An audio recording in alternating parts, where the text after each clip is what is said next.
Sunday papers, read all about it. With Fitzsimmons and Mike Gibbons. A Florida man's gonna get arrested. Probably has meth in his wallet. Hear ye, read all about it. Hear ye. All right, here goes mine anyway. 3, 2, 1. All right. Plugging the headphones in. Okay, let's start screaming. Put that over there. Let's shrink the screen down. Check. And read all about it, y'all. Read all about it. Coming to y'all from Florida with some news. Are you in Tampa? I'm in Tampa Bay, baby. Tampon Bay. It's a crazy place. Let me tell you something. Place. Let me tell you something. Love the club. Love the staff. Crowds are a little slow. They have fun down there. They can't be too quick.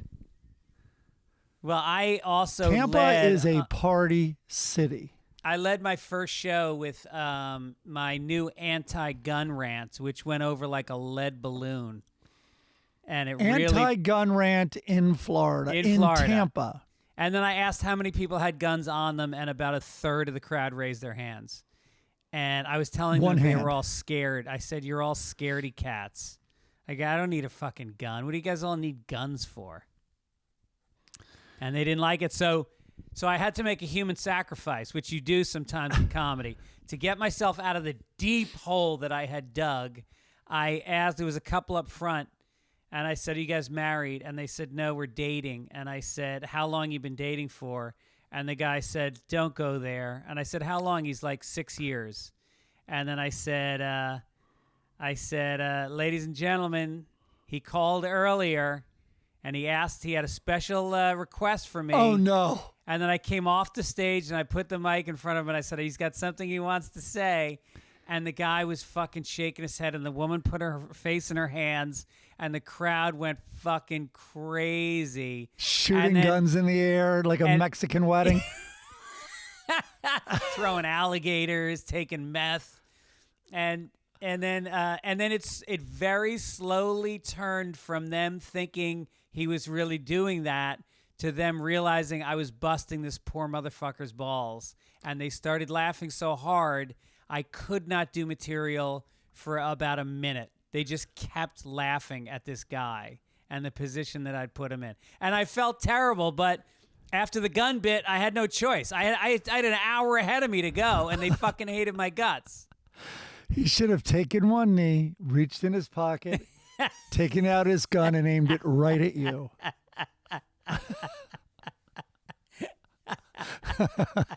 Oh, my God. Florida. Imagine what night they had. Yeah. Oh, yeah. They had a long drive home. She actually put her hand on his leg for the rest of the show. Like something, there was a story behind why they're not getting married. They own a house together, but they're not married, and they don't have kids.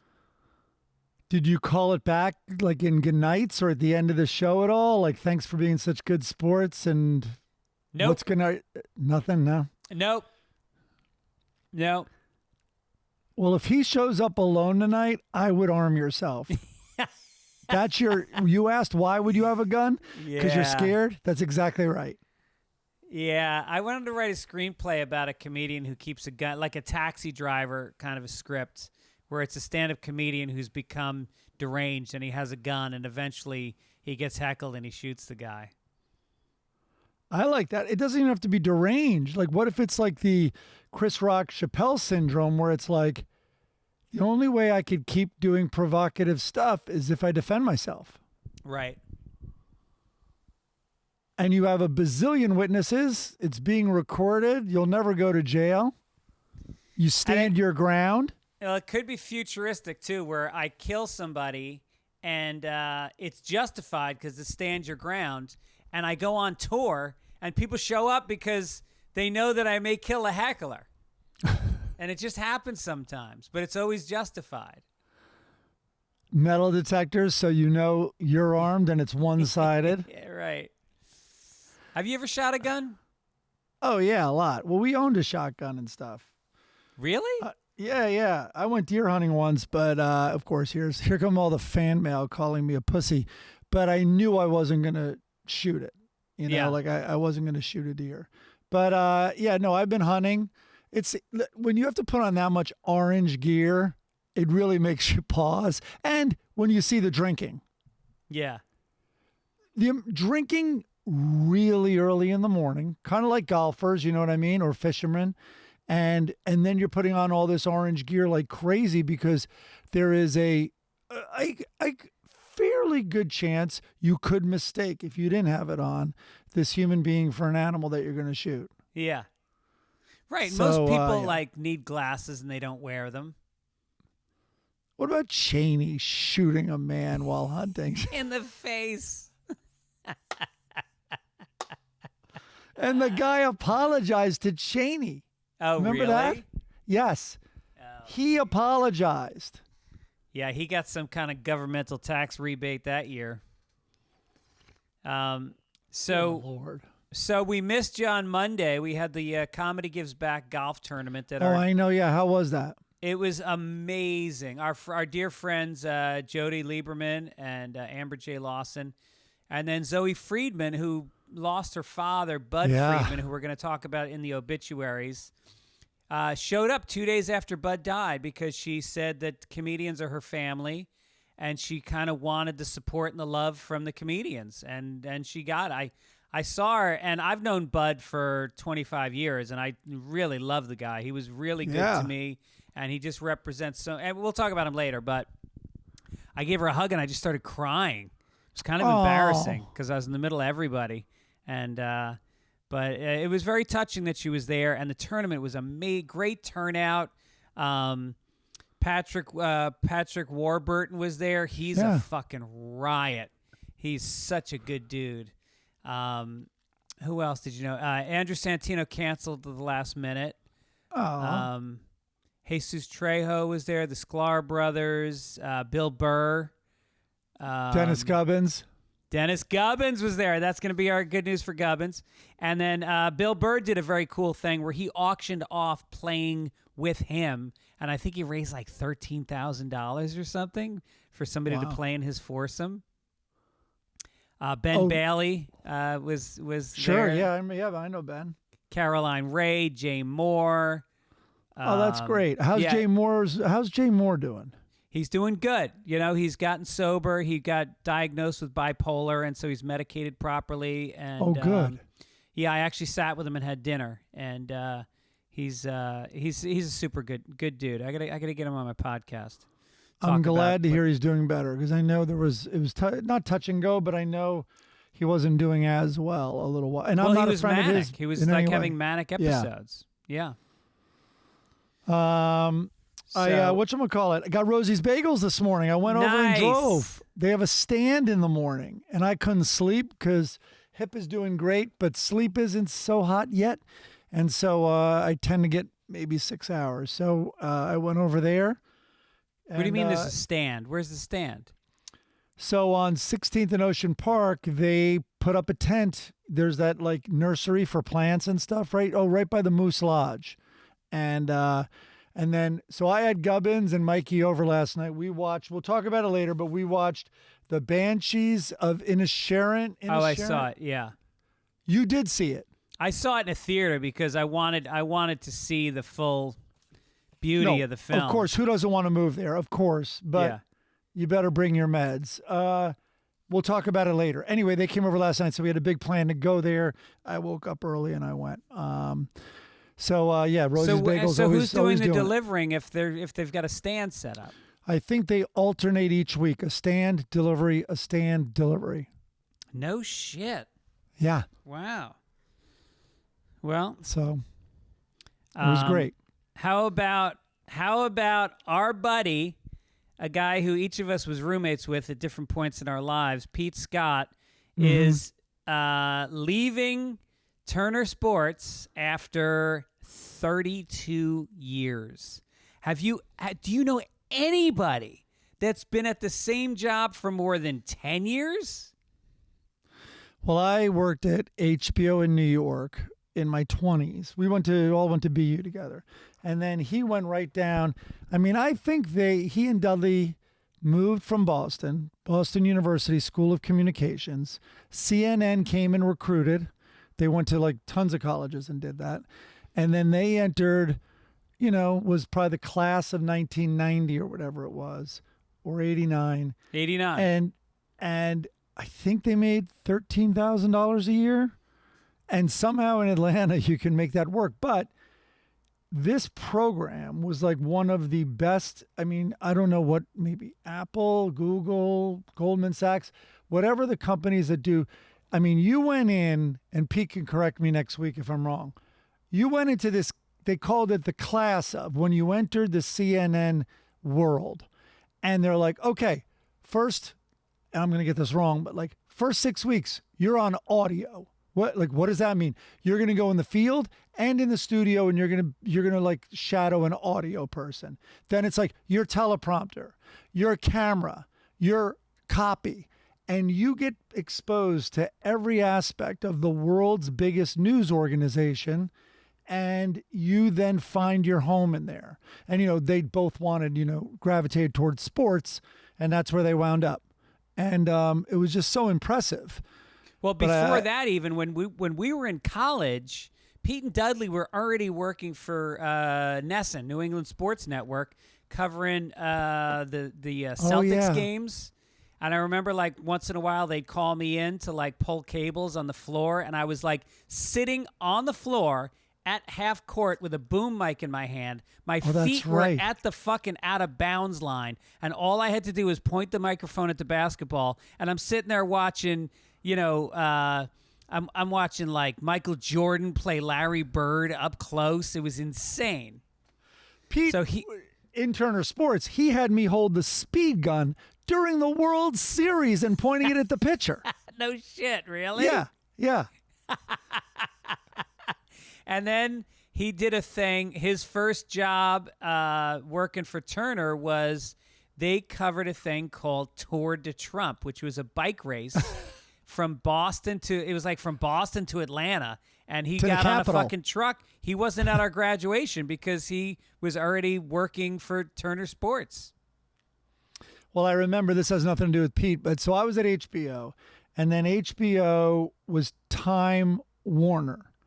And then I think the first thing that happened was Time Warner bought Turner, all of Turner. And then seemingly a year or two later, or whatever, AOL bought Time Warner, which owned Turner. Jesus. It's just so, no, it's crazy. But when Time Warner bought Turner, they had a big press conference, and Pete and I were in touch, right? And so Ted Turner is one of my favorite public figures, right? He just shoots from the hip. He doesn't give a shit. There's a million examples of it. I remember, like, I think I've told this story, but like I was watching Public Access once, and it was this gay public access show, like gay rights and all this. And the guy was really supercharged. And he's like, so I went out to they were honoring Ted Turner at this event or whatever. And it was like, I think like a gay event. And he goes, he set out to like undo the hypocrisy that they're all holier than thou, and now they're receiving the awards. And so he yells, the guy's a nobody. Everyone's on this red carpet, CNN, everybody. And Turner sees this nobody and walks up to him, and the guy goes, "Why do you think you're receiving this award tonight?" And Turner just goes, "Probably because I gave a lot of money." And the guy's like, that is correct. And like, he just is like that. And I remember like 60 Minutes went out to his Montana ranch, and on his ranch, he's on his, and it was like a New York Times, maybe it was 60 Minutes, I think. And he goes, and the reporter even goes like, normally whenever you visit these really rich people on this, they pretend, they probably study up and learn all the ranch hands' names to make them seem one of the people like in their employ. And he goes, so I asked Ted when we got up, he took his usual horse. And I go, "What's the name of your horse?" He's like, "How the hell should I know?" So anyway, sorry, I've digressed, but I think these are funny stories. Time Warner buys Turner. Big press conference.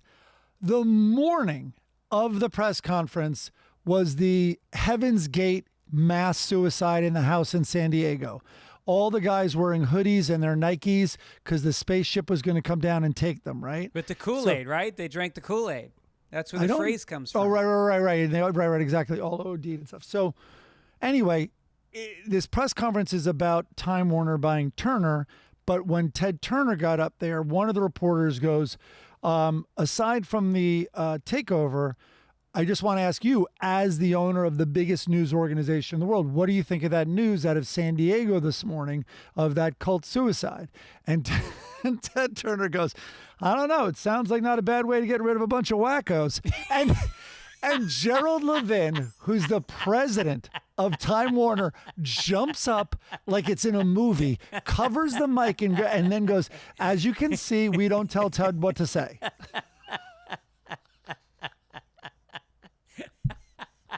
It's fucking Pete and I were Pete, but Pete has a million stories about Ted Turner. That's great. Yeah. Didn't we have Pete on once? I think I had him on. I think I had him on Fitzdog Radio with Dudley one time. All right, Gibbons was here last night, and he asked to be on the show today. And then I go, yeah, I think we need a little more time to prepare. And he goes, year end. It could be year end. I'll bring in a year end. Anyway, he's very excited. All right, maybe we'll do a year end with Gibbons. I think it's time. All right. By the way, I going to bed last night. I go into the bathroom to brush my teeth, and I turn on the water, and a cockroach the size of my fist comes out of the drain and walks. It's a water bug, Greg. Oh my God! I couldn't sleep. I couldn't fucking sleep. It ran under the cabinet, and I was like, I didn't know whether I should go after him or. Oh, Jesus. You should have laid on the floor and be like, listen, crawl in my mouth now, not while I'm sleeping, please. So how's physical therapy going for the hip? Oh, yeah, I wrote that down. So do you get this? Like, I've been in yoga, and I'm sure if I did one of those deep breathing before those intense breathing where everyone's crying, before I cried, I think I would probably have a giggle fit. So I've been in yoga before, and whenever I'm in whatever pose where clearly I'm releasing a lot of tension, maybe I've like bent my leg all the way back and I'm stretching my thigh or something, I will start giggling like an idiot. And that's what happened in PT. And the physical therapist is here like, and I'm like, you haven't seen this? Woman? It's a woman, a really tall woman who's very good at what she does. She had a mask on though, so I couldn't really read if she was like laughing kind of with me or she was confused, but she was like, what's going on? I'm like, well, you've seen this, haven't you? Like, I have all this tension in my leg and I'm stretching it for the first time. It's also giant swollen. And anyway, I could not get out of this giggle fit in physical therapy. And a lot of my physical therapy is balance, like get up on one foot and now touch the ground and alternating hands. And I'm giggling like an idiot and I couldn't do the balancing stuff. That's amazing. Yeah. So it worked. I was releasing tension. So you can be ready for golf next week? I don't know. But the Oxy, by the way, I've said it before and I'll say it again. OxyContin, whatever, Vicodin, whatever, whichever one it is, it doesn't matter. Here's how it goes with me. I take it and 40 minutes later, I realize how depressed I was. Because I'm like, oh my God, do I feel great right now? I know. That's one pill. Yeah, it is so dangerous. I'm the same way. I feel so good on opiates. Yeah. And it's just like I can talk to anybody. I can go in any social situation and have no fear. I used to do stand-up sets where I would go on stage. You know, usually I do an hour. I would do an hour and 20 easily, just fucking around. Fearless stand-up comedy. I swear to God, the next time I do a special, I think I should take an Oxy. Well, America does not need to be sold on Oxy, but if you haven't tried it, because it's not only, first of all, there's just the giant blanket that happens over your body that makes your body feel secure and warm and great. And then the little bonus of, oh my God, everything's possible.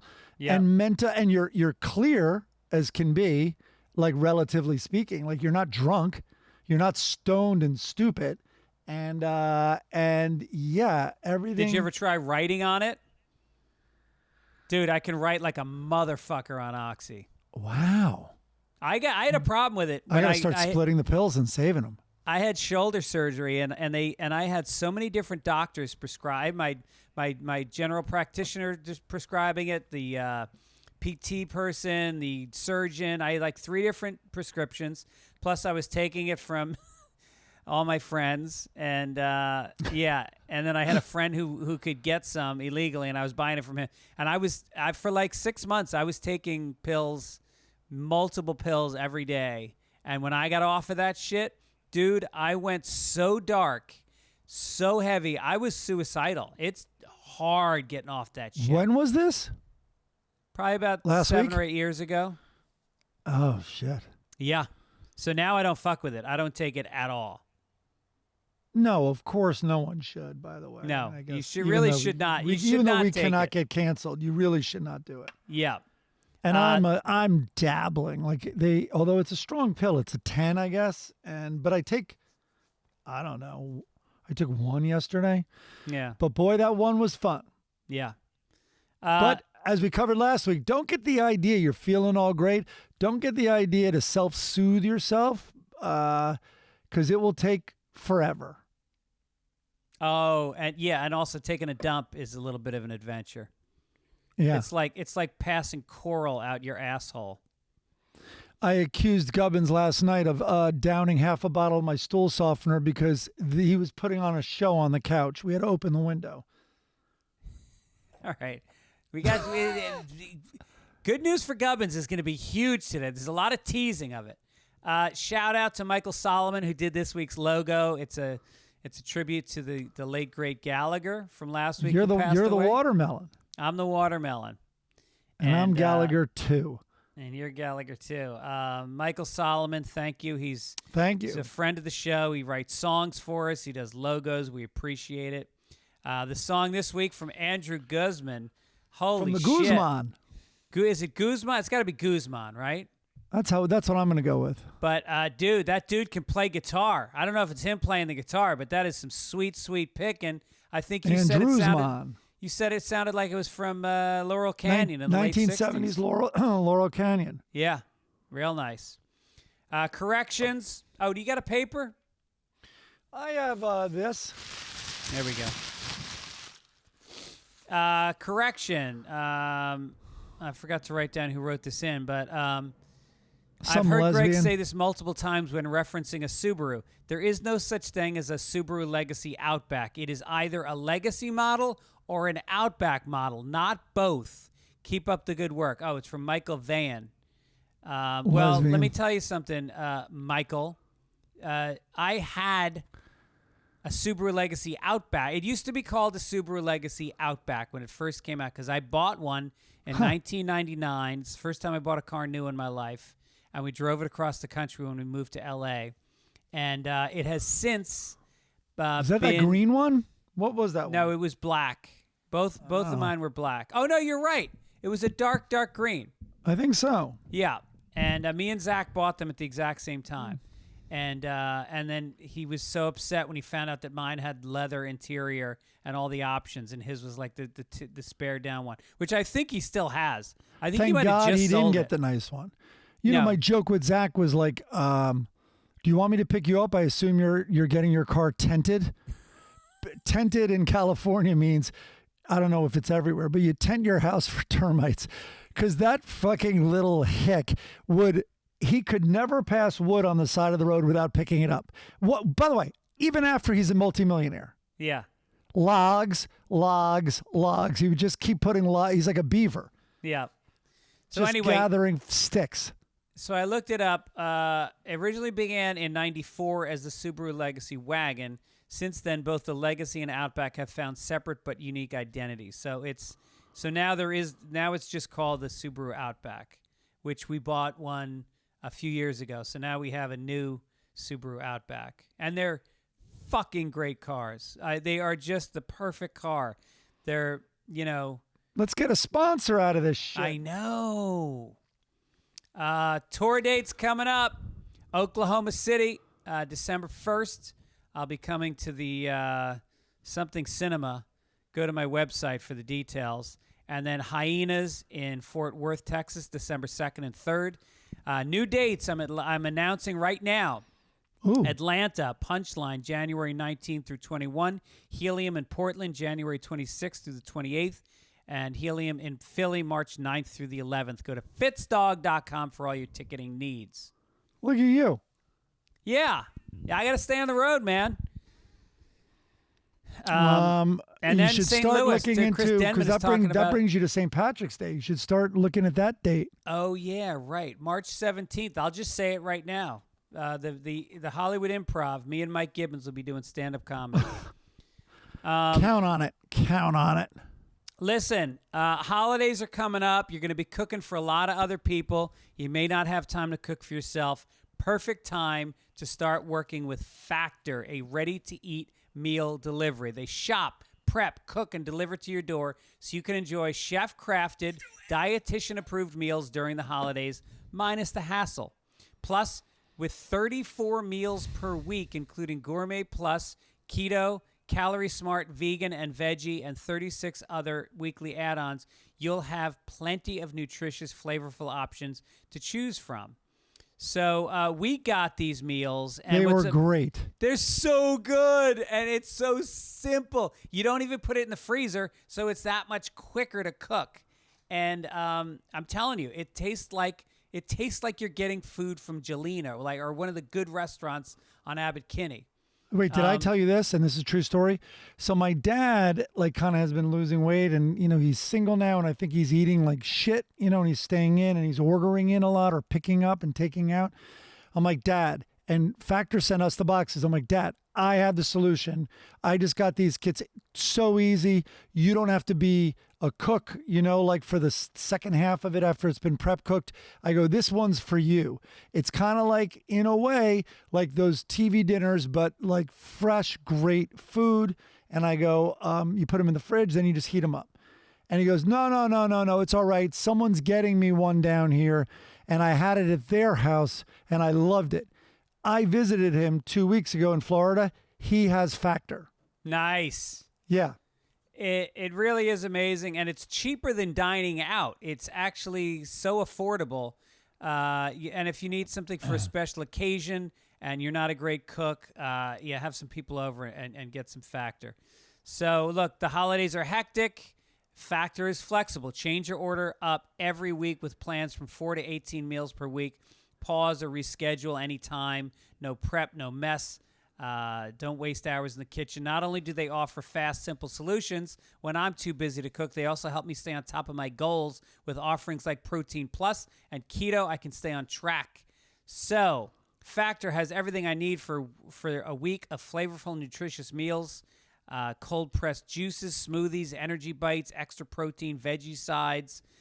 Head to go.factor75.com/papers60 and use code papers60 to get 60% off your first box. Get a pen because this is complicated. That's code papers, the number 60 at go.factor75.com/papers60 to get 60% off your first box. Go to fitzdog.com. We're going to have a link so you can click to that address. All right, let's get to the front page. Here we go now. Extra! Extra! Read all about it! Extra! A half hour into this thing. Let's do it. Baby on board. Okay, there was this woman, Brandy Batone of Plano, Texas. She was the pregnant mom, and she told police that she should not get a ticket for driving solo in a high-occupancy lane. She explained that her fetus, under Texas's abortion law, should be considered a second passenger. Well, her ticket was dismissed. Now, the state representative, Briscoe Cain, is one of the Texas legislature's leading anti-abortionists, and he has introduced a short bill stating that a pregnant driver is entitled to use any HOV lane in the state. What do we think? More like an HO lane. Okay. How about this? I just got laid. Now I can drive in the HOV lane. I got 1 million people in my vaginal canal right now. Wait a minute. Why not? Sperm count in Texas? She should be charged. All right, if that's the case, she should also be charged double when she goes to the movies.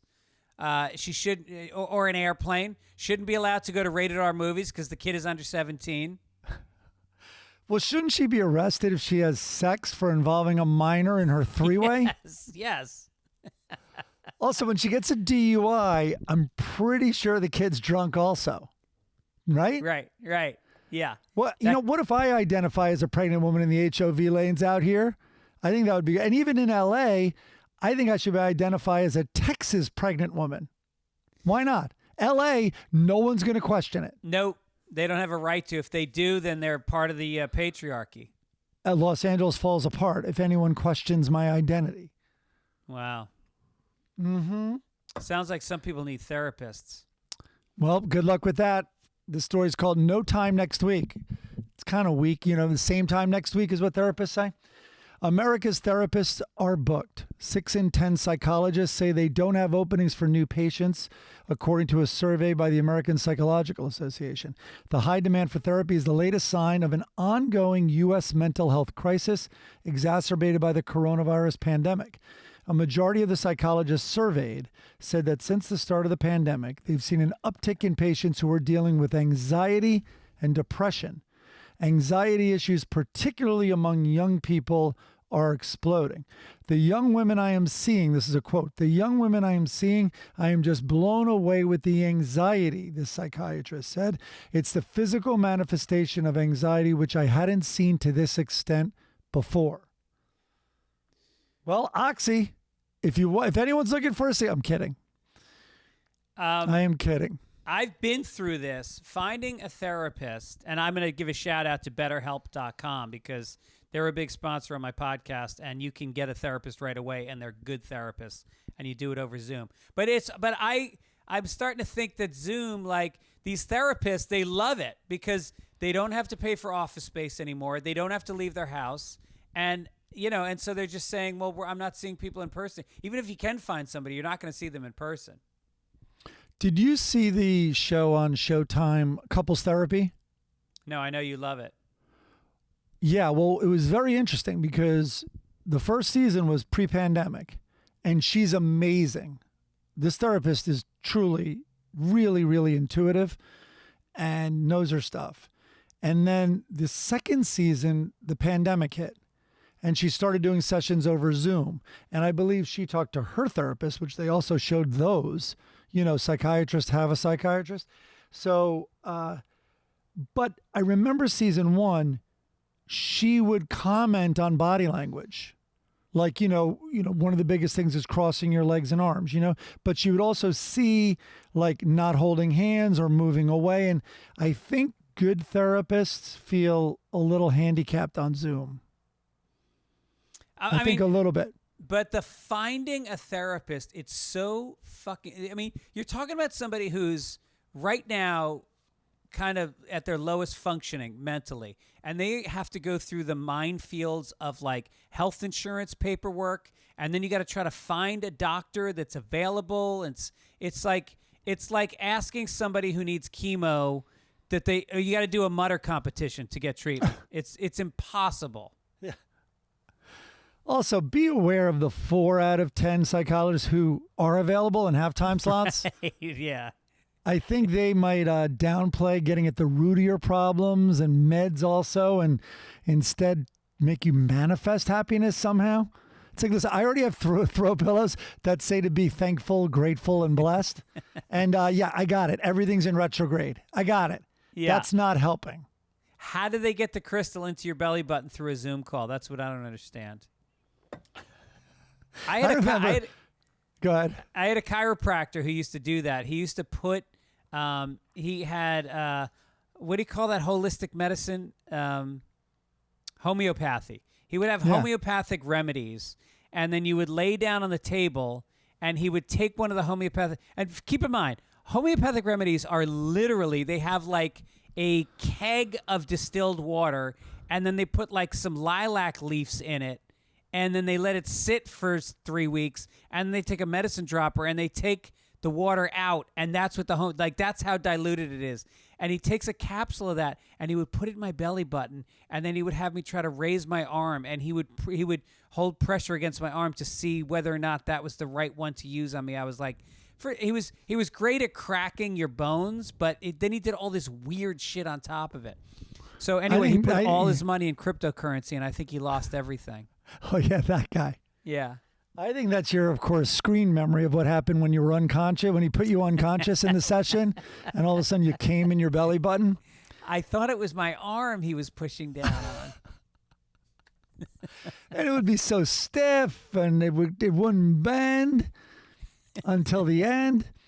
Yeah, I don't know. It's wait, what was I going to say? Oh, I remember there was one new agey thing having nothing. I'm not going to name who it was, but it was a guy who's a writer friend of mine from Late Night and other places. And anyway, he was dating a woman a long time ago, and she was totally into this stuff, and they weren't totally connecting in bed. They weren't like having the best sex, like chemistry was awful. And she goes, "Oh my God, I'm so stupid. I totally know what's the matter." And what was the matter was that there wasn't a crystal pyramid under their bed. Oh. And so she got a crystal pyramid and she showed him, and she put it in bed, and he goes, "This guaranteed will only make it worse." Because I am aware of what you just did.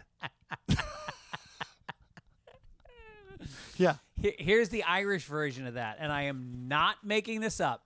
My mother gets severe leg cramps when she's in bed. It's just some kind of potassium deficiency or whatever it is. She puts a bar of soap in the sheets and swears that it works. And like, she'll stay at my house, and then we'll be like, taking the sheets off the bed, and there'll be a fucking bar of soap in the sheets. And she says it works on getting rid of her leg cramps. Maybe she's just sick of kicking a bar of soap around all night and she stops. Or she's thinking about, am I mentally ill putting, like maybe it shifts her focus. Right. Or maybe it's a hint that we're not cleaning the sheets with enough detergent. All right. Here you go, pal. Well, I want to talk about the announcement. Ex-President Donald Trump has announced that he's running again. Now, the New York Post and Rupert Murdoch, who owns Fox News, was probably single-handedly the biggest reason Trump got elected. Things have changed. The day that Trump announced, the New York Post had a front page that had a headline about children of war, about the Ukraine, and then at the very bottom, there's just one banner, and it says, "Florida man makes announcement." It's page 26.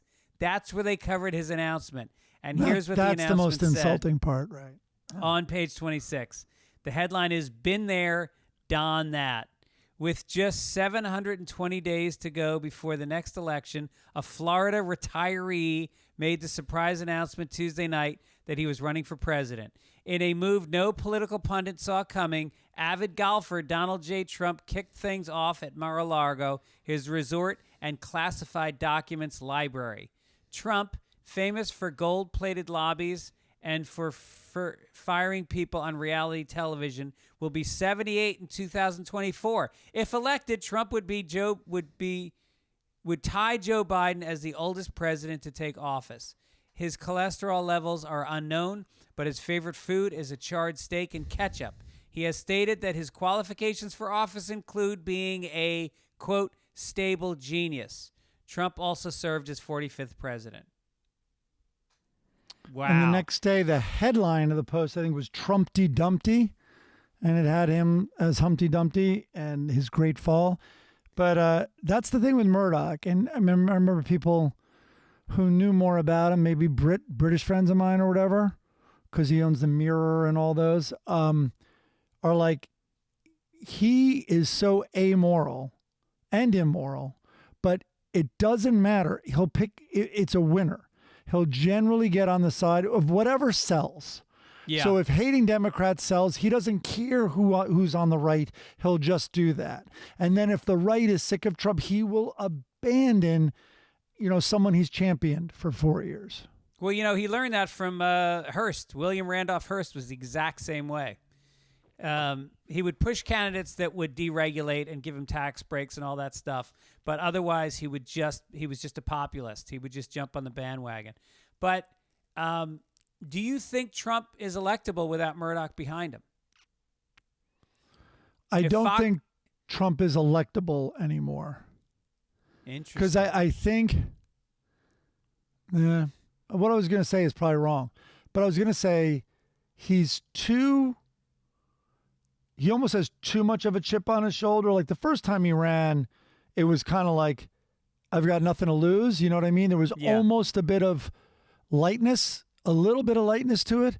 And then the second one, he was way more chip on his shoulder and angry. I think he could feel the temperature rising. And now he just has a million points to prove.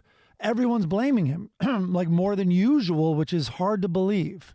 And also, his reputation as a kingmaker. None of the candidates that he backed won. That was bad for him. And in the past, he didn't care about the truth at all. So, like, for instance, that criticism, he'd be like, no, I'm a kingmaker. Like, look. And he'll talk about the ones that he did win. But the difference is all his followers would go along with him. And that's not happening anymore. Yeah, it's interesting. It seems like DeSantis is like the version of Trump that people want now instead But did you hear Trump has promised to release dirt on DeSantis? Oh, of course. Of course. I love it. Yeah. I love it. No, that's going to be a fucking knife fight in the alley. The two of them leading up to the election, that's going to get ugly. I can't wait till DeSantis is disrobed, mentally and everything. Like, you just see what a fucking joke he is. Hopefully, but who knows? There's no shortage of jokes in the White House, so I don't even know anymore. I honestly don't. Hey, what's going on in San Francisco? Let me tell you about San Francisco. There's driverless taxis. Do you know about this? No, I've not heard this, and I'm curious about this story. Because it was kind of a test run. They did it between 10 p.m. and 5 a.m. Anyway, there's a driverless taxi service called Cruise, and now it's going to expand to daytime hours. There are now 70 active Cruise vehicles in San Francisco. Cruise self-driving cars have been in, but this is an interesting thing they said. Cruise self-driving cars have been in 9 hit-and-run accidents this year. So you think, oh, they're effed, like, no way, this model isn't working. But there's a couple of patterns. Almost all 9 of the self-driving accidents have led to the collision's human driver fleeing the area. It was not the self-driving taxi's fault. Wait, so are you saying that the self-driving taxi has no driver in it at all? No driver in it. I didn't know that existed. I did not know that there were cars that drove without drivers. Autonomous cars are generally painted as evil robots when involved in a crash, but the data reflects the contrary. So here, Cruise's 2022 collision records show humans blowing stop signs, turning within incorrect lines, and reverse driving into the driverless counterparts. So the people fleeing were the cars that actually caused and were in the accident with the driverless car. The driverless car is sitting there like, what the fuck? Right. It's exasperated, as if just like you and I would be if someone backed into us. Wow. Yeah. And what happens is they've caught a lot of these people because the driverless taxi records everything. Yeah. And it gets its license plate. So it's like, if you don't think that driverless police cars are on the way, you have your head in the sand. There's going to be a RoboCop sitting in the passenger seat also of all these driverless police cars. It's crazy. Right. A car chase? No problem. How will they know which races to beat up? Do you think there'll be technology where they can differentiate? Oh, yeah. Facial recognition's already in play. Are you kidding me? But what I love is there's no more taxi drivers. The movie Taxi Driver is going to seem odd to future generations. And I was thinking maybe we should program the computers to be like, someday a rain will come and wash all this scum off the streets. Do you know my daughter had not seen that movie, and we sat and watched it together the other day? I don't know if I could do shit. that with my daughter. It's intense. But Sybil Shepherd was so goddamn beautiful in that movie. And I what thought a you were going to say cast. Jodie Foster. That's not the right thing to say. No, she was probably, like 15 when she filmed that? 16? The other day, yeah, go ahead, sorry. But like Harvey Keitel is in the movie. Sybil Shepherd, Jodie Foster, Peter, the guy from Young Frankenstein, and Everybody Loves Raymond. Of course, right. Peter Boyle, Yep, is in it. I mean, and then Martin Scorsese does a crazy big cameo in it where he plays the passenger in the back of the cab. Totally racist, jealous guy. Yeah. Yep. No, that was unbelievable. That was intense. Such a good movie. Holy You know, the other day day I was flipping through and Dr. Zhivago was on. I'm like, oh my! And even from across the room, I had it on for a second, and Olivia goes, "What's that?" Because the Dr. Zhivago theme, Yeah. is so like immediately. It's just this genius music, and the scene I put on, this old guy's with stunning Julie. I forget her name, and she's so gorgeous, it's ridiculous. And then the boyfriend comes, and the boyfriend is in the Russian Revolution, and he goes to the older guy like, just so you know, and I'm paraphrasing some of this, but he's like, just so you know, my number one priority, no matter what, is the cause over her, over anybody. So then he leaves because the older guy and he don't get along, and then they're back at some house, and the older guy and the woman are together, and he goes, you cannot be with that man. That man is dangerous. And he's like, there's two types of men in this world. Like, one's like him, pure, uncompromising, idealistic. And then there are others like corrupt in this. And you are not good for it. Like, you know, whatever it was, he was calling her and himself not as pure as that guy. And he goes, you're corruptible, blah, blah, blah. And anyway, he goes, watch, I'll prove it. And he rapes her. Jesus.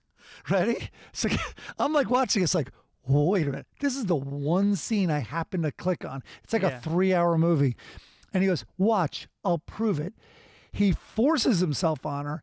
And the typical thing in movies, which doesn't exist much anymore, where you see her hands fighting him, grabbing him and trying to put off. And then the hands turn into, oh my God, I need this. No. And grab his back, and then they make love.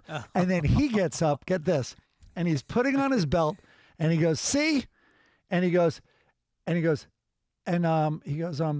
oh, and don't be under the delusion that was rape. That would flatter both of us. Whoa. And he walks out. Yeah. Who is the actor? Some old guy, and you know, of course, they had him looking very Russian with the beard and everything. I'll look it up now. That's amazing. But it's no, and that, you know, that's considered one of the best movies of all time. Yep. I think French Lieutenant. It's Julie Christie. I'm so sorry, I forgot her name. Yeah. And of course, Omar Sharif. But it wasn't Omar Sharif in the movie. It was I don't know which guy it was. I mean, didn't French Lieutenant have a rape scene like that also? You know, I've never seen it. I've never seen Sophie's Choice. Oh God, I have Sophie's huge, Choice is like top 3 of my all-time movie list. Don't give me a Sophie's Choice now. I'd fucking have Olivia killed in 2 seconds over my other daughter, Sophie. So you listeners at home, whatever. I was going to like spare you. This podcast started so late because my headphones were missing, and I leave them right here in my closet because they're the old stupid headphones with the jack, the normal jack that the rest of the world uses. And that's what the Apple laptop means. Anyway, whatever. My daughter takes it because I think, I don't know, maybe at the gym she plugs in and it takes the old jack. Anyway, long story short, fucking Olivia took my headphones and I found them under her bed. Unbelievable. Yeah. Kids. These goddamn kids. Oh, no, that's right. She Texas- watches her laptop. That's why she had it. Texas has introduced an anti-drag bill that would criminalize. I hope that means they're going to stop dragging black people behind pickup trucks. That would be a no, start. But no, it's criminalizing venues for hosting trans performers or drag shows, essentially banning trans people from performing in any capacity.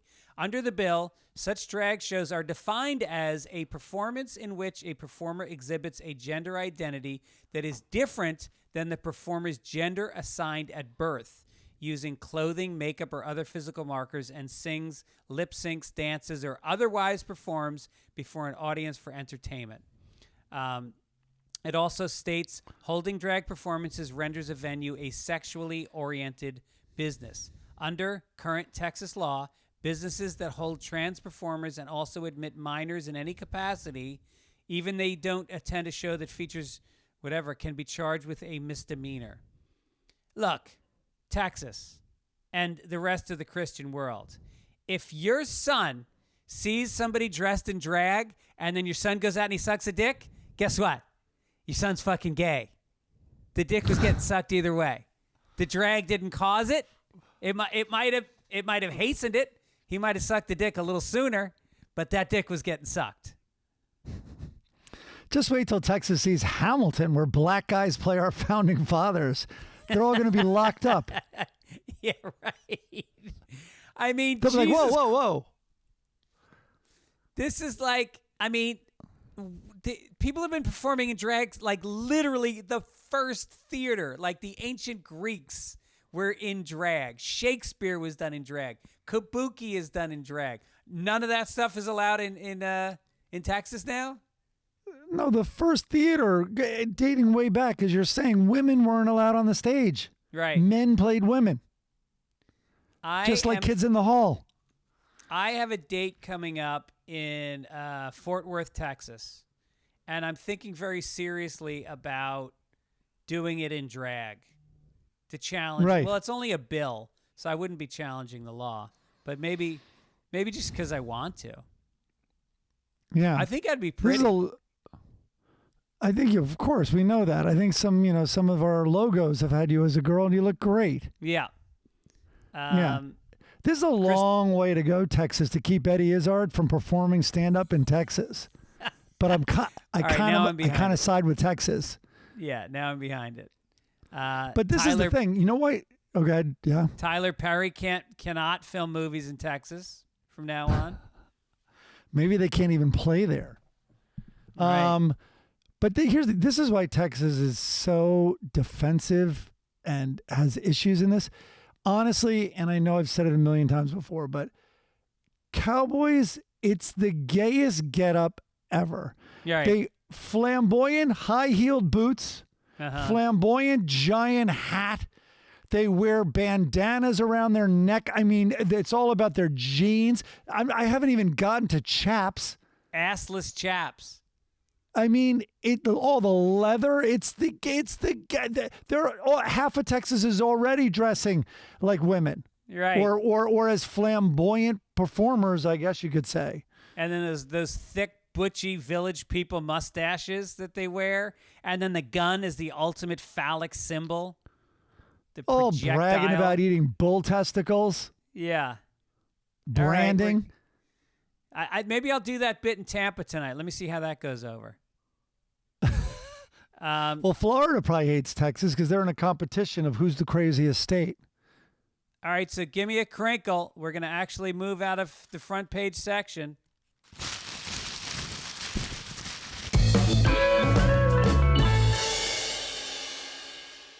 There you go. Good news for Gibbons. All right. So Gibbons, it turns out, after swearing he would not perform at the Comedy Gives Back, or would not play in the Comedy Gives Back golf tournament because he wasn't invited in advance, and he was invited at the last minute. Guess who showed up? Showed up, schmoozed it up. I think so. I saw him, and he badmouthed you. What did he say? He goes, "You hooked up with these ringers. Did you win?" Yeah, I won the tournament. That did not sit well with Gibbons. we shot a 60 gross. I played with these guys, and one guy, the guy I played with, he goes, I go, so what do you do for work? And he said, I'm an entertainment business manager. I said, do you represent comedians? He goes, sort of. I go, well, who do you represent? And he said, Bill Cosby. And I go, you still represent Bill Cosby? And he looks at me and he goes, what? He goes, so anybody who gave anybody a Quaalude in the 80s is a rapist? And I'm like, nah, I guess it depends on what happened after they gave him the Quaalude. And well, wait a minute. Any rapist in the 80s is a rapist? Is that your question? I don't know. But I played with his group, and they were all Jesus Christ. They were players from all different level. I mean, these guys were good. They were really good. Didn't you have like a incredibly good woman? Yeah, that was the key. Is the women's tees in golf are way ahead of the men's tees, but she hit the ball far. So it's called a scramble, and this is gonna be boring for people that don't know golf. Well, this was not lost on Gibbons. He had a lot of hate for that woman. Really, everybody hits a drive, and then you pick the furthest drive, and then everybody drops their ball at that ball, and you play from there. And so it was a bit of an advantage having a woman. It was very strategic having her in. It was brilliant. It was a brilliant move by this guy, who was a good guy. He was a really nice guy. And which guy? The rapist offender? Well, I'm sure he has his reasons. Yeah. Who's paying him? All right, here, there's no better way to sum up. Gibbons is awesome, obviously, but there's no better way to sum up this one side of Gibbons than this. So last night they were asking me about Thanksgiving, and I'm going to go to Vegas on Friday, I think, but I got a deal. And anyway, through this credit card. I'm not going to bore people about it. But anyway, and I don't talk about that stuff a lot, but the benefits, and I've told you about it, of this one credit card. So I start telling Gibbons and Mikey, and I'm like, even Tom O'Neill signed up for it because there are so many perks. You make money just by signing up for this credit card. So both of them go, all right, yeah. I'm like, and I go, if I refer you guys, you're going to get a shitload of points. If you get it, and I'm like, and I'll get points, but you guys get way more being the new card guys. And I'm like, they're like, send me the links. So I send the links to the two of them to sign up for the credit card. Gibbons then quickly emails back and say, hey, how about I sign up and then I refer Mikey, so I get points. Oh my God, that's exactly what you're dealing with when you're dealing with a Jabin. Gibbons. Jesus. Yeah. We should get them as a sponsor. That sounds like a good deal. I want to sign up. We could look into it because I could sell the. I don't want to name what it is, but I could sell the fuck out of this thing. All right. All right. Traveling let's get to is a plus. You have to. It helps if you travel. All right. Let's do some entertainment. All righty.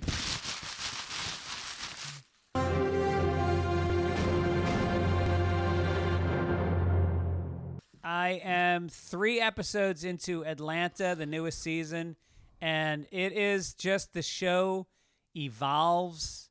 The actors get more layered. They get more interesting.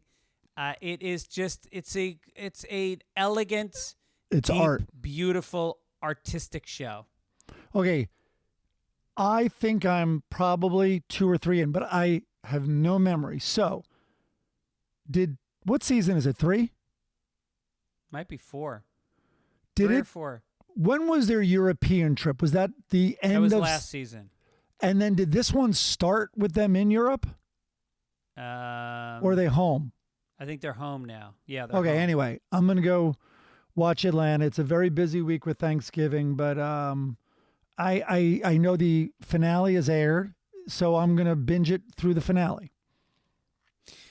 I don't even like binging it. There's some shows I feel like I kind of want to savor. Oh, this is the 4th and final season, Denman just wrote. Oh, okay.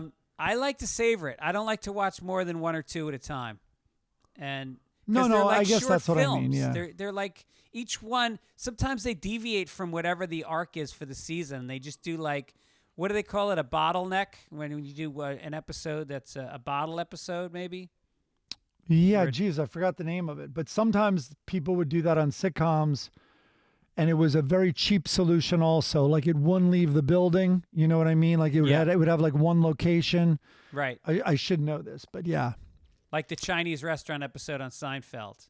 Yeah, that's a good example. And so also, you're right. It's not like you're like, oh my God, what a cliffhanger. Sometimes it's at Michael Jackson's dad's house trying to buy a piano or whatever, you know? Right. Yeah. Should we talk about, I think I already brought up the Banshees of Inisherin, which I saw in the theater with my daughter and wife and was blown away by. It's the filmmaker, what's the filmmaker's name again? Yeah, no, he's amazing. He did In Bruges. Denman, can you look that up? Yeah, he did In Martin Bruges. Martin McDonough. McDonough. Oh my God. And the score is done by the guy that does all of the Coen Brothers movies. Carter Did the Burwell. Score. Yes. Yes. And it's a gorgeous score. And I read an article about it in the New Yorker. They did an interview with him, and they said that the Martin said to him, "I don't want any hokey Irish music. I don't want it to sound like a session in a pub." And so it's interesting the choices he made.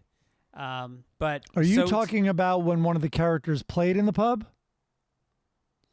That, and also the background music of like when he's walking to the pub. There's a lot of walking. I mean, it's essentially, this guy is a playwright, and so the film essentially takes place in like 3 locations, not including the exteriors. There's just like the pub, and there's 2 houses, and they're all one room. And you could do this as a play if you wanted to. Yeah, I don't know if I'm a huge fan of the movie. I was watching it so intently. The 3 of us watched it last night, and Colin Farrell blew me away. Yeah. And I'm looking at now, so I have the screener in my hands, right? So the screener is sent to people who are in the guilds, like Writers Guild and Directors Guild and all that. So you can see who they are putting up for what award. I was hoping to see Colin Farrell as Best Supporting Actor, but they're putting him up for Best Actor. That's going to be tough, but I want that guy to win. And the other guy's Best Supporting, Brendan Gleeson. Yeah. How about the really? son? How about the son of the cop? Yeah. Jesus, was that guy good? No, dude. How about the sister, who's the I know. woman from Better Call Saul? Did you know that? She's the woman from Better Call Saul, the daughter of Mike. Oh, shit, no. Yes. Well, listen, man, this had really funny parts where I laughed out loud, but it lost me a little with some of what, I'm not going to say anything, but with some of what was like at one point in the middle, I thought, oh, it just found itself. Like now I've latched onto the drive, and then they kind of left that drive, I thought. But anyway, it's beautiful. It's unpredictable. The very writing typically is, Irish. You cannot guess what's going to happen next at any point. It's really interesting. And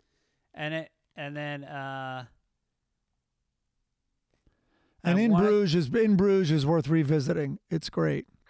All right, what else do you want to talk about?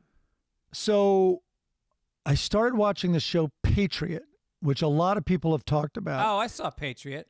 Dude, I am so late to this show. It's a great show. It's on Amazon, and the music alone, they dissolved at one point from The Clash to Wilco in a dissolve. Yeah, right. But also he plays, and so does his dad. I think they're authentically playing just in the moment, but the main guy plays and sings song that gives exposition. Yeah. Like they use that as a tool. And anyway, I'm only in season 1. I'm probably 6 episodes in. I think there's only 2 seasons total, and it's done. Yeah, I think there's 2 seasons, and it's the show that whenever people are like, God, I need something to watch, I'm like, binge this mother. That one's binge worthy because those episodes are cliffhangers. Totally. And then on the other hand, I really, really liked White Lotus season 1. Really? I started White Lotus season 2. Hate it. Yeah, I hated 1. Did you? I just felt like too many actors that didn't seem to be getting directed. They were all going for it. They were going, I'm going to play a character here. And everyone's just kind of chewing it up. It didn't feel like it had any balance to it. That's pretty valid criticism, I will say. There was something wild I could tell, and then I told you I read that article. Maybe I had seen 2 episodes, and I kind of wasn't understanding that, especially the first episode of season 1, the tone was not established at all. No. So I didn't know. I'm like, is this like a horror movie? You began with a dead body. That's the first scene. Yeah. And I'm like, is this like, a black comedy? Is this absurd? Is this not even any of that? Like, I didn't know what I was watching. And is it true crimey? Like, what is it? And, but then I read that under the conditions, HBO called Mike White and goes, you work fast and we know that. Do you have anything? Because our pipeline got interrupted, and coming up in like 4 months, we got nothing. No, it was one of the first pandemic shows, one of the first shows produced during the pandemic. And so Mike White was saying in this interview, he described that phone call, and then he goes, so what you are seeing on air is a first draft. So Yeah. that helped contextualize it for me a little bit. New one sucks. Maybe it's a third draft. I almost didn't want to read this next story, but because it's so fucking dark, but here it is. Kellen Bischoff of the heavy metal band Hellfire has been found dead. And of course, I had to look up Hellfire on Spotify. They've got like 1,200 listens on their biggest hit. And just the most contrived. Where did you find this story? The most generic, I can't remember, but the most generic metal. It's just every hackneyed. Anyway, he was the drummer for Hellfire, and he was 19 years old at the time of his death.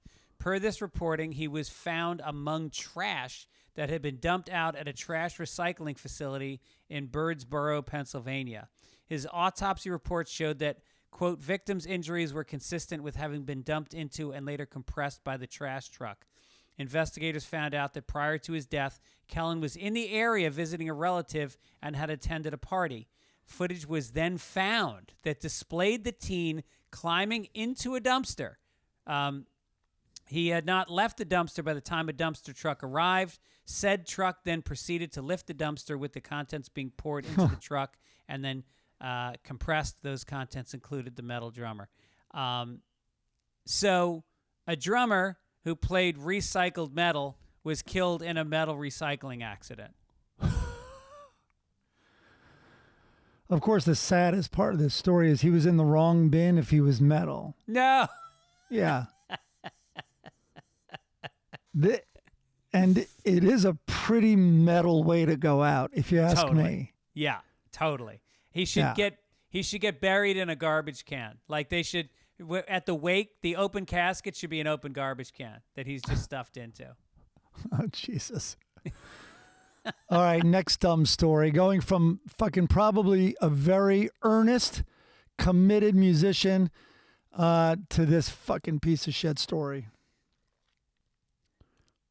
Oh, Ticketmaster has canceled the public ticket on sale for Taylor Swift's The Eras Tour that was set to take place on Friday.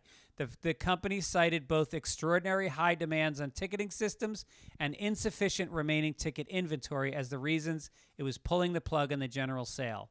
Quote, the verified fan presale that took place on November 15th descended into chaos after Ticketmaster's website crashed because of fan demand.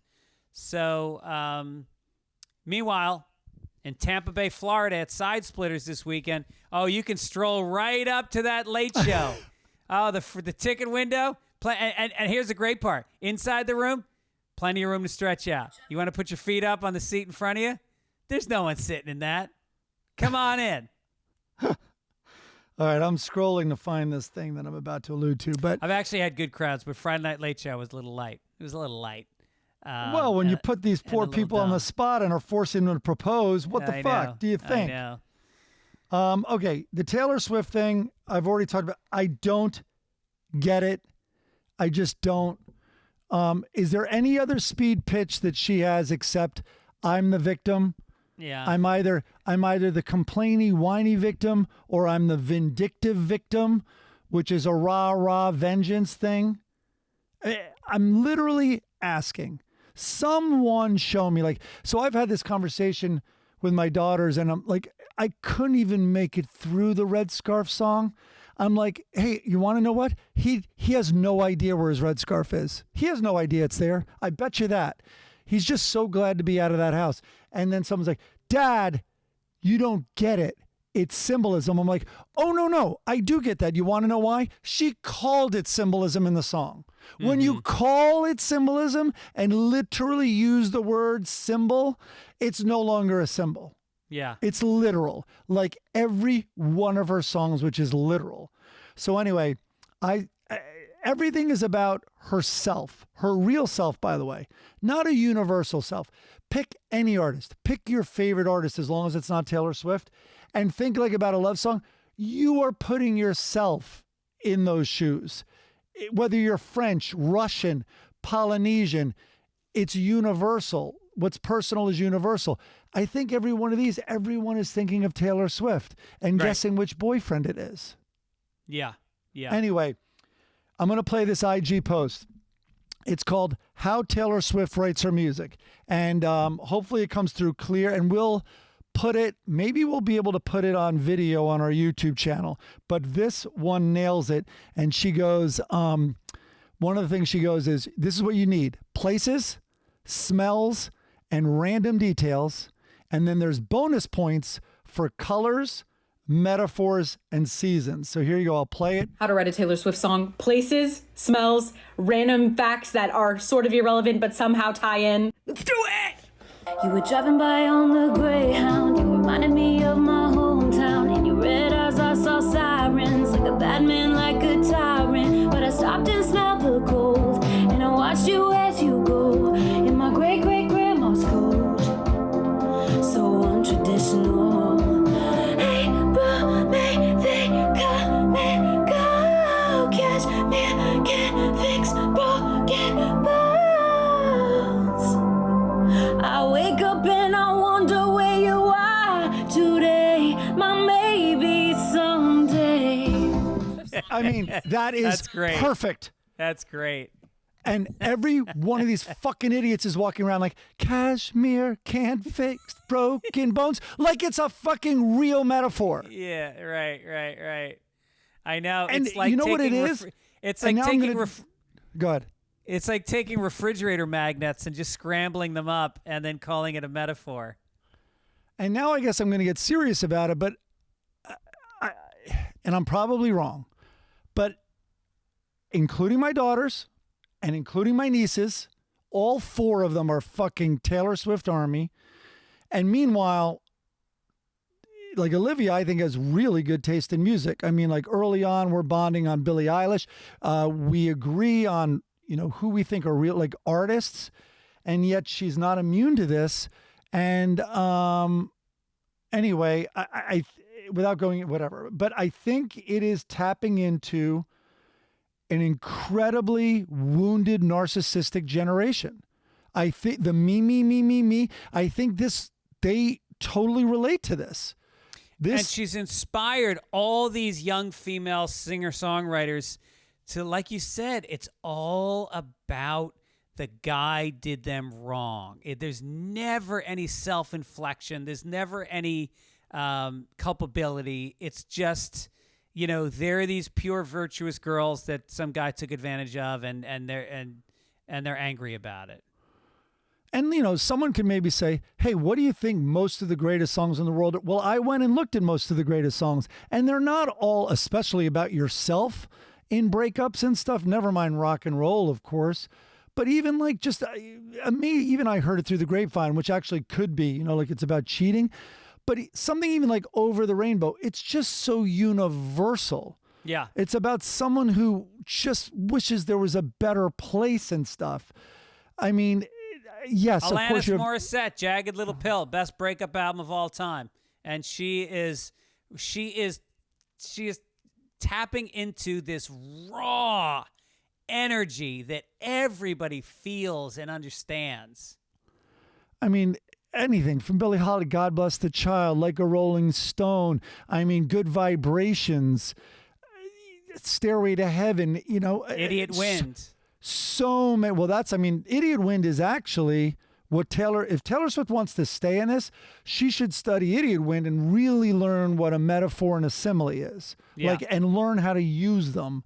But so many of the Beatles songs are not just about fucking I've been wronged, and just whatever. I can't see your face anymore. I can't even touch the books you've read.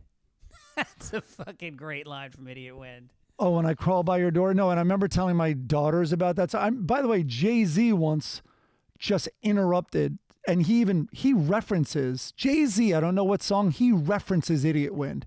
Yeah. But I remember telling my daughters, I go, this is like when you have to try a little harder on writing. And I go he goes, it was a pain in it that stops and starts in his, like a corkscrew in his heart.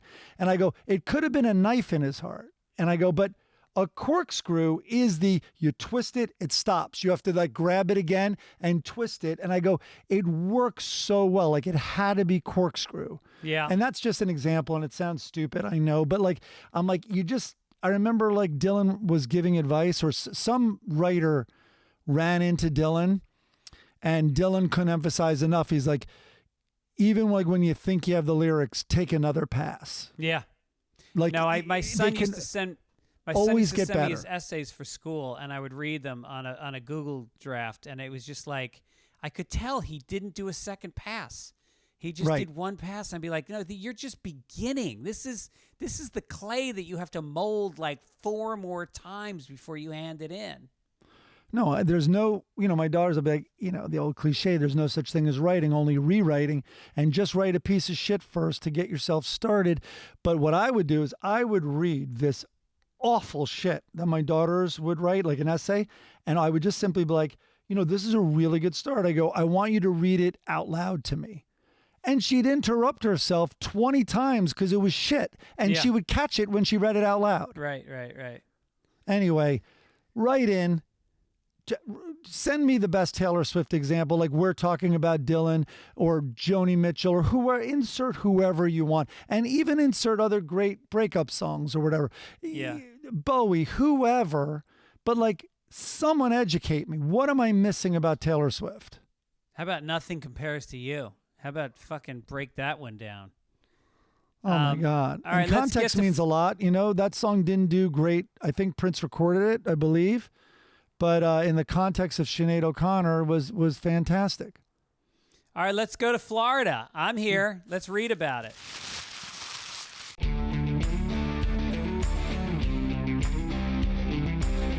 Okay, I got 2 stories. I love this one. Maybe it's because of Taylor Swift. Florida man stole a boat to return to Cuba because he was sick of living in the U.S. Deputies said the U.S. Coast Guard told the victim that his emergency So this guy I think I didn't put it in here. I just kept it short. On Marathon Key, I believe, stole a boat from a guy he kind of worked for.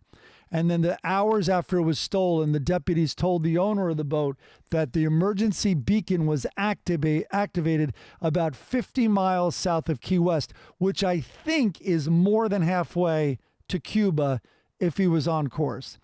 The U.S. Coast Guard aircraft spotted the boat and one person on board waving his arms for help because the boat had become inoperable. A tanker picked up the person, who was identified as Torres Perez. Maybe it's his name. The U.S. Coast Guard took Torres back to Key West. Well, Torres, stick around because the U.S. is just going to be like Cuba in a couple of years. I know. Maybe. But I remember there was the year I worked on the Oscars. It was when Ellen with the big selfie and all that. But that year, Mexico killed it in nominations. The 2 directors and all these movies. And my dumb joke at the time was that actresses and actors are digging a tunnel trying to get to Mexico from California. It was the first time that happened. And but here it is, people wanting to illegally get out of the U.S. and return to their country. Yeah. Yeah. But maybe Torres was trying to avoid this story in Florida. Florida man arrested after allegedly trying to have sex with his dog. Now there it is. That's the kind of Florida man we need. Edward Dare, 35 years old, was charged with sexual contact with an animal. Dare's roommate said that Dare had recently gotten a husky and shepherd mix named Toby off of Craigslist. The roommate said he walked in on Dare laying on the bed with Toby, at which time he saw Dare trying to engage in a sex act with Toby. A neighbor housed Toby until animal control could respond. While housing the dog, the neighbor said that Dare came over and said, "Please return Toby. I promise it will not happen again." When the deputies talked with Dare, he said when his roommate walked in on him, he immediately felt remorse and knew he had made a bad decision. Bad decision. That's exactly what you feel when your roommate walks in on you masturbating also. Yeah. Like, this isn't such a big thing. And he also said, listen, Toby seemed uninterested and got off the bed and walked away from me as soon as my roommate walked in. Hey, what the hell? If the dog didn't want to get fucked, what was he doing on goddamn Craigslist? Exactly. Hey, at least it was a good-sized dog. It was a husky and a shepherd. It's not like it's sicker if he was trying to fuck a Shih Tzu or a pug or something cute like that. Then it's disgusting. Yeah. No, then Although you're just it's trying to also feel Florida, big. I think the authorities are going to have more of a problem with the fact that it was a male dog than it was a dog. Yeah, don't do this in Texas, Toby. Yeah. Meanwhile, Toby was on Craigslist looking for a sugar daddy. Fucking roommate had to ruin all of it. All right, sports. Yeah. What? All right, here we go. Sports. All right. Wait, what were you going to say? More Toby stuff? Well, I'm just gonna say, I love that he was gauging the dog's interest. Like they really, dogs want to get. He thinks you're gonna pet him. He doesn't know it's going past petting. Also, so this dog has been taken, and it's not being given back to Mr. Dare, which is a crazy name in Florida anyway. And so whenever you adopt a dog, part of you, as you know, you and I have adopted dogs, rescued dogs, whatever you want to call it. You're trying to guess what the previous owners, what the relationship was like, what they did. Is the dog skittish? When you go to pet it, does it cower? When you stand behind Toby, does it run away? When Toby sees roses and hears Vivaldi playing, does he get a little nervous? When you've been patting your bed, trying to get Toby up on the bed for 45 minutes, you're starting to figure out what went on. All right, sports. As soon as it sees a peanut butter jar, it fucking flies through the window. All right, sports.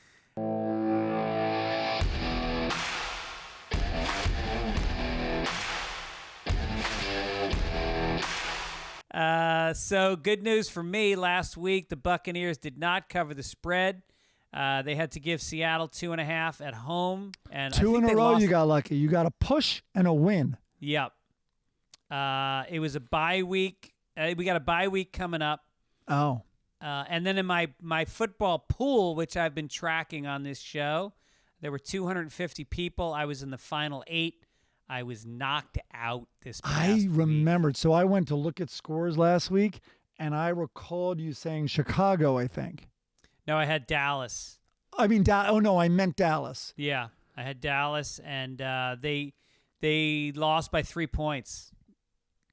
And you gave a couple of points, I think. What's that? And I think you were favored. Yeah, I was favored by 3.5 points, and they lost by 3 points. And at the last second, I was going to switch to the Giants, who were like 4-point favorites, but that would have broken my rule. Never bet on New York teams. That would have been a harder loss for you if you had done that. No, they won. The Giants won. No, but I mean, if you had lost. Yeah, I know. I stuck by my rules. Well, George Anyway. Romero has a rule, and that rule is never bet on his favorite team, Dallas. Let's get down to Tom Brady. Yeah, this guy, man. Tom Brady's charity is good at giving money, ... to his own for-profit company. The quarterback's for-profit company, TB12, is the sole provider of, quote, sports therapy sessions for the TB12 Foundation. Since it launched in 2015, the foundation, Brady's Foundation, has paid Brady's company a total of more than $1.6 million for its services, and it's the only company listed as an independent contractor for such treatments.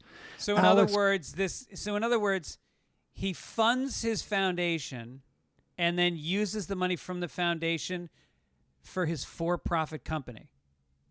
That's exactly right. So Alex Guerrero, Brady's longtime body coach and company co-founder, and he's the TB12 CEO. Then the CEO, John Burns, I guess it's the three guys, became directors of the nonprofit, and the charity's tax records indicate TB12 paid them $497,500 and $631,000 respectively. Both Brady and Guerrero are each listed in the 2021 tax form as majority owner of TB12.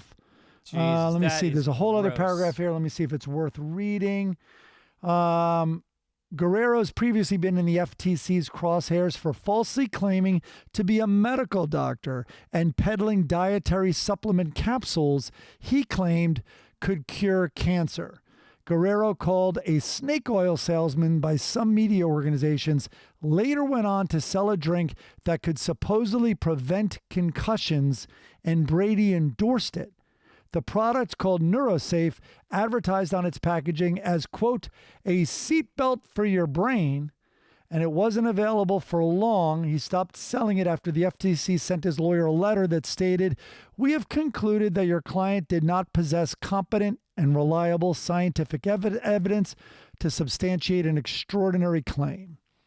So a drink can cure or prevent a concussion. It's a seatbelt for your brain. Yeah, that's amazing. Yeah. That's not even a good analogy. How about a cushion or padding? Right. Bless you. Thank you. I'm allergic to bullshit. And woo! And then we also have Tom Brady and Giselle. Because of the divorce, all this information came out about their finances. And it turns out, they've got this charitable foundation that they started. They've given away, ready for this? 0.08% of their $770 million fortune during their 15-year relationship. One What? Costa Rican charity they gave $300 to.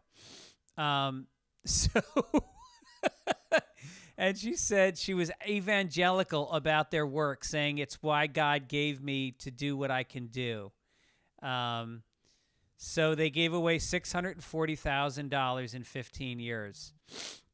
They gave $900 to the World Wildlife Fund, which, listen, I am not knocking a $900 donation, but I mean, that's a dinner for he and his family. Right. They gave One $80,000 dinner. They gave Where they $80,000 to an Indo-Tibetan meditation group. Yeah, because there's no homeless. Let's all meditate. Yeah, and was it the TB12 Tibetan meditation retreat? Yeah, exactly. Maybe they had their divorce attorneys get massages and then paid them the $50,000 each for the divorce settlement through the TB12 Foundation. Yeah. Wow. Jesus. Unbelievable. How can you have that much money and not be charitable with it? That's insane to me. Especially when you keep getting in trouble for being a douche. Oh, yeah, they got the PPP bailout. They didn't need a PPP bailout. I mean, all your Massachusetts, they don't even have to be liberal, but even your fans, all these people who, when you cozied up to Kraft and to Trump and you got so much kickback, You don't think, I mean, you can write it off for Christ's sake. Yeah. Oh, well, geez. Meanwhile, at Wimbledon, female competitors will be allowed to wear dark-colored undershorts from next year. They've relaxed the all-white clothing rule to relieve a, quote, potential source of anxiety for players on their period. Women and girls can now wear mid and dark-colored undershorts, provided they are no longer than their skirt. So, well, there goes my favorite drinking game. You have to chug a Bloody Mary whenever a woman bleeds. It was fun. You're disgusting. Well, this is yet another reason less people are going to watch women's tennis. Some of them, like you, are watching just for that. By the way, how about a black liner in your pants? We figured it out with drapes. You can have white curtains that are still block out the sun. Right. You can't put a liner in these panties? Now all I have left now is watching marathoners shit their pants. I mean, what is sports for me anymore? Please, marathoners, please wear white little jogging shorts just so we can see you evacuate your bowels at mile 23. Did you ever shit your pants running a marathon? No. I had to listen to the last part of that question. Yeah. I didn't know when you were asking. I've shit myself on a motorcycle. Did you? Yep. When I was little, I had my dirt bike out, and me and my friend John, and he had a little YZ100 or whatever. And I used to ride one of those. Yeah, and I was driving, and I knew I had to go. We were pretty far from home, but and it was middle of winter, and we're like, all right, let's just do this yard or whatever. We had found this field, and there was ice on the field, and I wiped out, and as I was sliding on the ice and my bike is sliding next to me, just then it happened. Nice. Yeah. That's so amazing. It was a warm ride home. Yep. All right, let's go to the obituaries. You got it. And that's all, folks. I mentioned earlier Bud Friedman, the comedy club pioneer who founded the original Improv in New York in 1963, gave early career breaks to Jay Leno, Robert Klein, Bette Midler, Richard Pryor, Andy Kaufman. Total legend. Passed away at 90 this past weekend from heart failure. He opened the Hollywood Improv then in 1975. And then later, there were 22 improvs across 12 states in 2018 when he sold off the company. But the one on 44th Street in New York that he first opened employed Rodney Dangerfield as the MC. Elaine Boozler and Karen Black were waitresses. Barry Manilow was the house piano player. Jesus. Danny Aiello was a bouncer. Joe Piscopo was a doorman. And Chris Albrecht managed the place. Chris Albrecht, who ran HBO for many years, created. This sounds like either the greatest or worst sitcom ever. Right. Like a Cheers, but loaded with the who's who. But the club started out as Bud kind of wanted to be a Broadway producer, and so he had this idea of having a cocktail lounge where Broadway performers would come to after their shows and do a cabaret style kind of song and drinks thing. They should have that now. What's that? They should have that now. I know. And so it worked, and Bette Midler kind of got her break there. And you know who else? Pat Benatar got her break there. No. And then, yeah. And so then comedians started coming in, and then he got more into the comedians, and the crowd started showing up for the comedians. Discovered Richard Lewis, Dick Cavett, David Brenner, Lily Tomlin, Freddie Prinze, Chris Rock. I mean, it's just crazy the amount of careers that, and he really supported. He was a guy that he gave you advice. He would put you on the road. He had these gigs outside of town that he would send you on, and the thing about Bud was, he was a tough motherfucker. He was from the Bronx. He fought in the Korean War. In that Battle of Pork Chop Hill, got a Purple Heart. Seriously? Yeah, the mob used to try to come in. He chased the mob out of his club, famously. He got a degree in advertising from NYU. All these guys that fought in wars and then got degrees when they had no money, and then just incredible what they accomplished.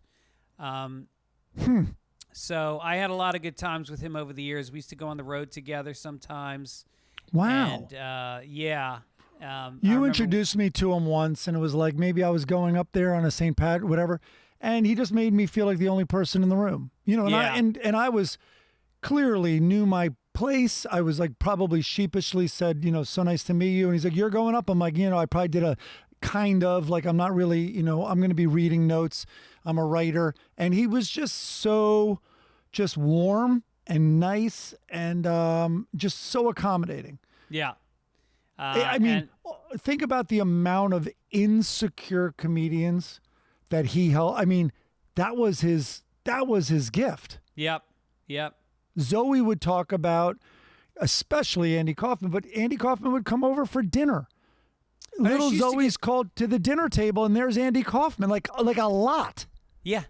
No, and she said like Richard Lewis used to babysit her. Like all these comedians would babysit because Bud. Okay, now I'm having my doubts about about Bud. So anyway, our love goes out to Zoe and Ross, who you probably know Ross as well, his son. And so there's going to be a service in January. I missed the one. There was a service on Friday, but I was in Tampa. But there's going to be another one in January. Let's cheer up and do some Sunday funnies. Here it comes. There we go. I don't know how you cheer up when you're reading about medieval times and the kind of behavior that went on back then. There's a girl sitting on a bench, and then Lucky, who's Hager's sidekick, is sitting facing away from the girl on the bench. Yeah. And then in the second frame, there's 3 rapists walking towards them. And she goes, would you mind either getting up your nerve or giving someone else a chance? I mean, she knows she's about to be raped. Well, this is what's sweet. It seems like this comic strip, Hager, has gotten a little woke because here in the first frame, the rapist is playing hard to get and is demure. He's getting up his nerve. His hands are clasped together. You know, it's not aggressive at all. It's actually a very calm, for especially a rapist, very calm little way of sitting. Gathered. I think he's new at it. I think he's just getting started. Yeah, and he's peeking over his shoulder like, I don't want to give her huge rape vibes, but she has to know why I'm here. Yeah. And then she does know why he's there, it turns out. Well, she's in public in the 15th century. She's going to be raped. Yeah. This is just like swimming as far out in shark-infested waters as you can. Here is the Lockhorns. Leroy and Loretta are sitting on armchairs, and Loretta says, how can we discuss this intelligently when you insist on talking? That is an incredibly solid joke. The next one is also solid. Loretta is blowing out the candles on her birthday cake. There are many candles. Leroy has a leaf blower and says, need some help blowing out the candles? They're great. And then finally, they're standing outside of a sign that says, Peter's Beauty Salon. And Leroy says to Loretta as she's exiting, you have to admire Peter's struggle in the face of insurmountable odds. That's just mean. Okay, over to the far side. So I put one in here. I'll read that one next week. But did you say someone sent this one in? Yeah, somebody sent one in that was great. I know this one. This is so great. Okay, what the picture is, you have an airplane in the sky, and you can see the cockpit. And in the cockpit, you see the 2 pilots, and they seem to be, they have facial expressions where they're struggling a little bit. And so here's the quote under the picture. Quote, the fuel light's on. Frank, we're all going to die. We're all going to die. Wait. Oh, my mistake. That's the intercom light. Then you look, which I hadn't seen before, and you look at the little circle windows of the passengers, and they're all wide-eyed. It's so great. That is just as good as it gets. Yeah, That's amazing. it's a perfect one frame comic. Yeah. Oh, and boy. now we get to a 3-frame comic. Blondie, sadly, is only in 2 out of the 3. The first one, Blondie and Dagwood are arm in arm walking down a fall sidewalk. There's leaves. A blonde woman walks past them, and then Blondie says, "That's odd. That pretty lady didn't smile at you." And Dagwood goes, "What do you mean?" And in the next frame, she says, "Usually when we pass her on this sidewalk, she gives you a big smile." And Dagwood goes, "Really? I've never noticed that." Third frame, he's talking to Herb over the bushes, and Herb says, "Maybe she just didn't notice you." And Dagwood goes, "I'm guessing the sun was in her eyes." Are you fucking, is this a farce? Is this a joke? There's women checking out Dagwood, and he would care? He's arm in arm. I mean, this chick that walks by is a homely sad sack. She's got on mom jeans. She drives a Legacy Outback. Yes. And he's with the sweetest hot piece of ass in whatever fucking town they live in. No, and he's look, Blondie caring about, looks like she's dressed like she's going to a bachelor party, and you wouldn't believe what's under that coat. Right. It's like an orange coat. The hair is done. You got to see the calves.